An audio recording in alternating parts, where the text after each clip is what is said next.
Annapurni the goddess of food 2 hours 25 minutes run టైమ్తో తమిళ్లో థియేటర్స్లో రిలీజ్ అయ్యి ఇప్పుడు నెట్ఫ్లిక్స్లో ప్రెజెంట్ తమిళ్లోనే స్ట్రీమ్ అవుతుంది. And Telugu audio coming soon అని కూడా ఉంది. సో పక్కగా తెలుగులో కూడా త్వరలో రిలీజ్ అవబోతుంది. సో నేనైతే ప్రెజెంట్ తమిళ్లోనే విత్ సబ్ టైటిల్స్తోనే చూసా. ఇక సినిమా చూసాక నాకైతే థియేటర్స్లో ఎందుకు పెద్దగా ఆడలో తెలియదు, కానీ కొన్ని చోట్ల బోరింగ్ అండ్ స్లోగా అనిపించినప్పటికీ the journey of the chef Annapoorani అనేలా మంచి ఫీల్ గుడ్ ఫిల్మ్ అనిపించింది. ఎలా ఒక జీరో నుండి మాస్టర్ షెఫ్గా ఎదిగారో అనే పాయింట్తో ఉంటుంది. రెగ్యులర్గా కాకుండా చాలానే షెఫ్ రోల్ యూజ్ చేసుకొని రాసిన సీన్స్ ఉన్నాయి. మెయిన్గా ఆడవాళ్ళకి బాగా నచ్చే సినిమా ఇది. థియేటర్లో సాటిస్ఫై చేయడం కొంత కష్టమేమో, కానీ ఓటీటీకి పర్ఫెక్ట్ స్టఫ్ ఇది. మిగతా క్లియర్గా రేటింగ్ అండ్ ప్లస్ పాయింట్స్లో మాట్లాడదాం. ఫ్యామిలీతో చూడొచ్చా అంటే ఎస్ చూడొచ్చు, అడల్ట్ కంటెంట్ ఏం లేదు.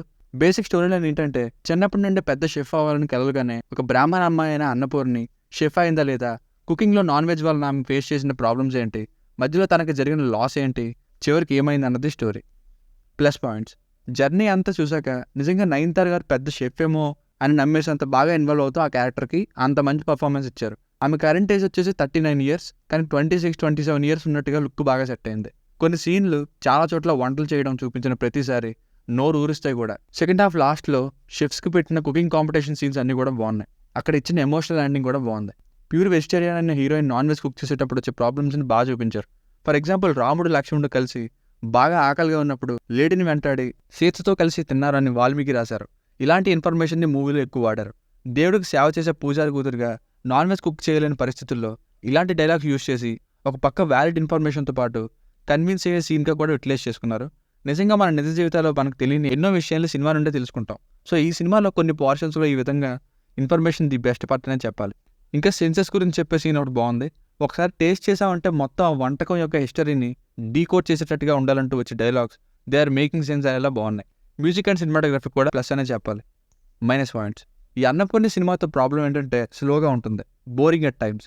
మంచి పాయింట్స్ని తీసుకొస్తారు, అలాగే స్టోరీలో హీరోయిన్ లైఫ్ చేంజ్ అవుతూ వెళ్ళేలా చాలా మలుపులు పెట్టారు, కానీ కన్సిస్టెన్సీ మెయింటైన్ చేయలేకపోయారు. కొన్ని సీన్స్ మరీ చెప్దాం అనుకునే పాయింట్ కోసమే బలవంతంగా క్రియేట్ చేసినట్టు అనిపిస్తుంది. క్లైమాక్స్లో కాంపిటీషన్ సీన్స్ బాగున్నాయి, బట్ ఎక్స్పెక్ట్ చేసేస్తాం ఎవరు గెలుస్తారన్నది.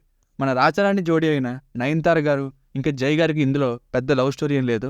హీరో జై గారికి ఇంకొంచెం ఇంపార్టెన్స్ పెంచుంటే బాగున్నాను. ఇది ఒక ఉమెన్ సెంట్రిక్ ఫిల్మ్ అని తెలుసు, బట్ స్టిల్ పెంచుంటే బాగున్నాను. అండ్ ఇంకో ఇంపార్టెంట్ విషయం, బ్రాహ్మణ్ గారు నాన్ వెజ్ కుక్ చేయడం ఏంటనే కావాలని గొడవలు కూడా క్రియేట్ చేయొచ్చు కొందరు. సినిమాని సినిమాగా చూడడం మంచిది.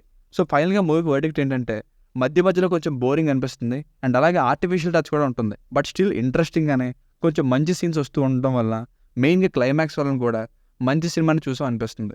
Watchable journey of a chef. ఇది రేటింగ్ వచ్చేసి ఇది నా ఒపీనియన్ 3/5. మీకు కనుక నా రివ్యూ నచ్చినట్లయితే మరిన్ని రివ్యూస్ కోసం మన ఛానల్ని సబ్స్క్రైబ్ చేసుకోండి. Thank you.